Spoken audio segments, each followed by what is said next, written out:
Pour notre tournée de chantier de cette semaine, on assiste à une séance de marquage du ministère des Transports du Québec.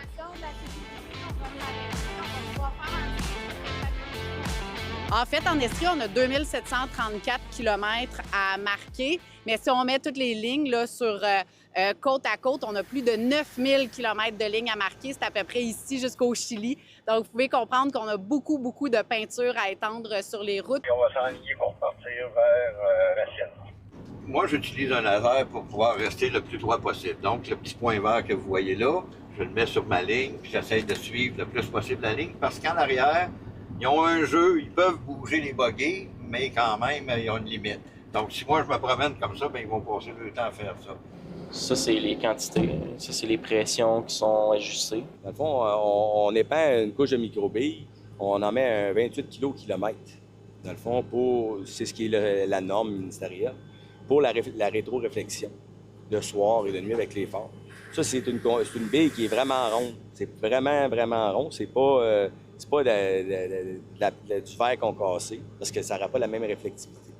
Ford, vert, beurré, jaune. La problématique majeure de l'équipe de marquage du MTQ, c'est entre autres l'incivilité de certains usagers de la route. On a également été témoin d'une situation, un véhicule a carrément dépassé le convoi. Qui repasse. Les usagers de la route, parfois, hein, quand ils nous dépassent et ils ne veulent pas l'attendre, malgré tout, on se tasse. On se tasse sur l'accotement vraiment après la ligne blanche pour les laisser passer, mais parfois, ils sont bien pressés. Fait.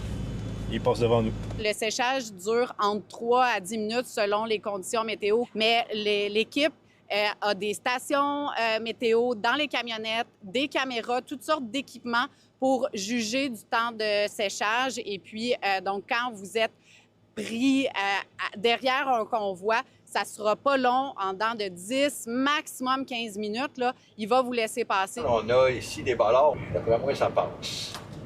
En fait, c'est de la peinture à l'eau. Nouvelle couche d'asphalte va avoir une peinture à l'époxy, qui est une peinture plus dispendieuse, de meilleure qualité. Mais ensuite, le programme de rafraîchissement, c'est à tous les ans parce qu'avec les abrasifs, l'hiver, le déneigement, la peinture est abîmée, veut pas. Plus de 405 000 litres de peinture sont utilisés à chaque année pour refaire le marquage des routes du ministère des Transports du Québec. À Saint-Denis-de-Brompton, Marc-Antoine Mailloux pour Nouveau Info.